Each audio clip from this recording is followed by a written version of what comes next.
हाँ, तो सभी भाभी एचडीएम को राम राम नमस्कार। तो कैसे हो?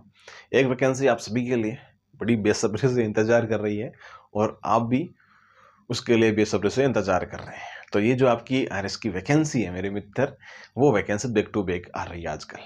ठीक है, जो कहावतें थी ना कि 3 साल 4 साल लगाती है आरपीएससी आरएस निकालने में, जब उसके दबाव पड़ा ना तो सारी वैकेंसी दबा निकालने लग गई और पेपर का लेवल इतना इतना कर दिया कि बच्चे टॉप कर रहे हैं इसमें, है ना।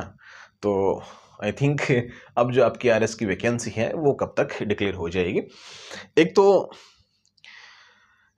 अब होता क्या है कि बहुत सारे एस्पिरेंट होते हैं, कॉलेज पास आउट होते ही या फिर अपेयरिंग में रहते हैं, तो सबसे पहले ये चीज़ लगती है कि यार मैं तो डायरेक्ट आरटीएस आरपीएस एसडीएम बन जाऊं, तो वो सपना सपना पूरा कर लूं। वो सपना सपना ही रह जाता है फिर, क्योंकि एकदम स्टार्टिंग में बच्चा वो होता है ना कि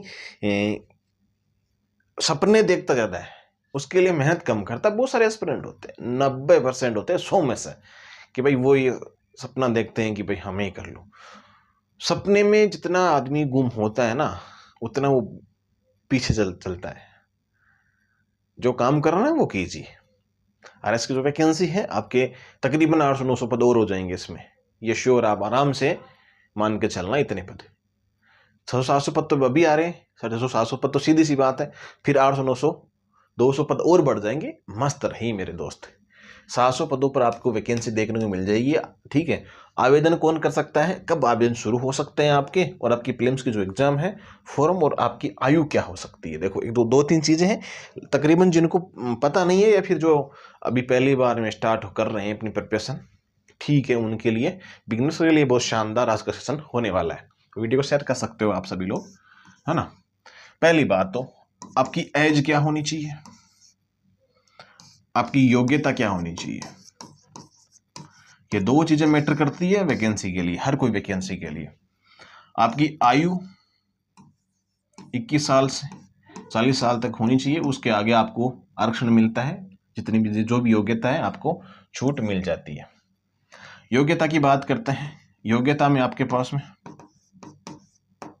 स्नातक होनी चाहिए, एनी स्ट्रीम जिसमें भी आप कर रहे हो, मान्यता प्राप्त संस्था होनी चाहिए, यूनिवर्सिटी होनी चाहिए, उससे आपने बीए वगैरह जो भी आपने कर रखी है, बीसीए बीए वगैरह कुछ भी आपने कर रखी है, वो सबसे बड़ी योग्यता। एज की गणना कब से होती है? एज की गणना होती है जैसे मान लो कि वैकेंसी आ गई नवंबर में, तो आपकी काउंट होगी 1 जनवरी 2026 है। ठीक है, अगर जनवरी में नोटिफिकेशन आता है, आई थिंक मुझे लगता है जनवरी में ही आएगा इसका। जनवरी में आता है तो अगली जनवरी से ही काउंट होती है। अगली नेक्स्ट जिस साल वैकेंसी आती है उस साल की अगली जनवरी आती है ना, अगले साल की जनवरी। जैसे मान लो कि इस साल 25 है, अब नोटिफिकेशन आ रहा है, तो 1 जनवरी 2026 से एग्स की गणना होगी। ठीक है, मोटी मोटी बात आप समझ गए होंगे। अब एक छोटी बात कर लेते हैं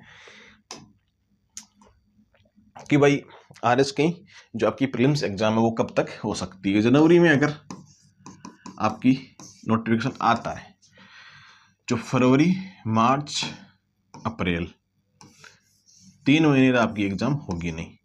मई में प्रीलिम्स करवा सकते हैं या जून में करवा सकते हैं, ये आपके पास में टाइम बचता है, इतना टाइम तो बचता है। फिर मुझे नहीं लगता आरपीएससी के पास में इन डेट्स में, इन मंथ्स में कोई डेट होगी। आगे भी आपकी एग्जाम जा सकती है संभवतः, ये लगता है। अगर जुलाई भी हो गई ना, तो भी इसमें आपके पास टाइम 7-8 महीने का भी टाइम आपके पास में पड़ा है। ठीक है, तो ये तकरीबन चीजें हैं जो आपको ध्यान रखने वाली बात है। वीडियो को शेयर कर सकते हो, चैनल को सब्सक्राइब कर सकते हो, शेयर कर सकते हो। ओके, तो आरएस के लिए सबसे मुख्य बात यही होने वाली है। आवेदन कौन कर सकता है और कब शुरू होंगे मैंने बता दिया, 700 पदों के बारे में, और आपकी जो प्रीलिम्स एग्जाम है, आवेदन और आपकी आयु। ठीक है, मैंने सारी चीजें आपको बता दी। अब तैयारी आपको कैसे क्या करनी है। जैसे भी आप प्रिपरेशन कर रहे हो, सिलेबस सबसे पहले आपके पास में होना चाहिए। मैंने बहुत बार आपको बोला है, चाहे कितने भी एस्पिरेंट है न्यू वीडियो देख रहे हैं, सिलेबस आपके पास होना चाहिए। जो भी एस्पिरेंट अभी वीडियो की एग्जाम है, आगामी जो भी एग्जाम दे रहा है, उन सब के लिए माइंड जोन एजुकेशन एप्लीकेशन पे आपको पीडीएफ्स भी पड़ी है, आप वहाँ से भी डाउनलोड करके पढ़ सकते हो।